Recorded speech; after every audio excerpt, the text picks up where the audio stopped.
Nag-sorry ang bokalista ng bandang parokya ni Edgar na si Chito Miranda matapos kumalat ang pribadong video nila ng nobyang aktres na si Neri Naig.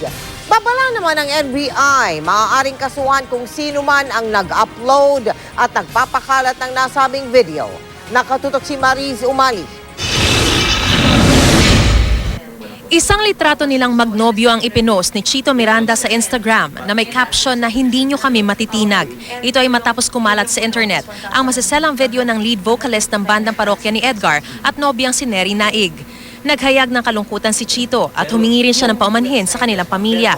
Sa kanyang Twitter account, sinabi ni Chito na nanakaw daw ang hard drive ng kanilang computer. Nagpasalamat din siya sa lahat ng nagdasal at naghayag ng suporta sa kanila.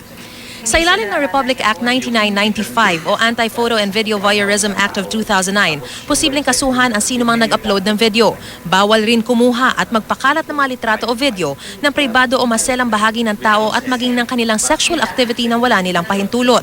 Pero hindi lang ang nagnakaw ng video at nag-upload nito ang maaaring maparusahan.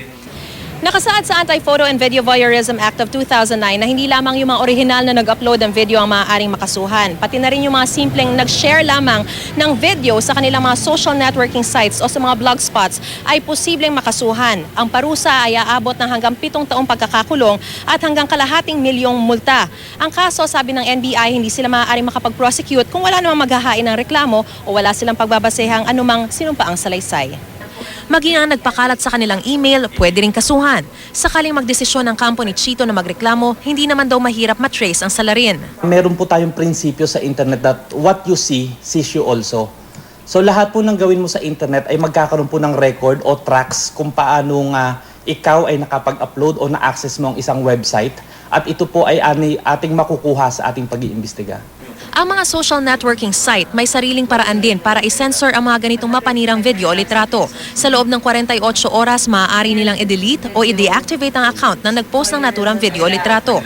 May payo naman ng NBI para di na mabiktima pa ng masasamang loob. Huwag nang i-record o huwag nang picturean kung meron nang gagawin. Kung hindi naman po maiwasan, kung meron kayong ginawang gano'n na video, picture, or kung ano man, i-secure po ninyong mabuti at siguraduhin po ninyong hindi ito mananakaw. Sapagkat pag ito po yung nanakaw, sigurado pong pagpepestahan. Kung ikaw naman ay nabiktima na, maaaring magsumbong sa Cybercrime Division ng NBI o tumawag sa Hotline 523-8231 Local 3455. Mariz Umali, Nakatutok, 24 Oras.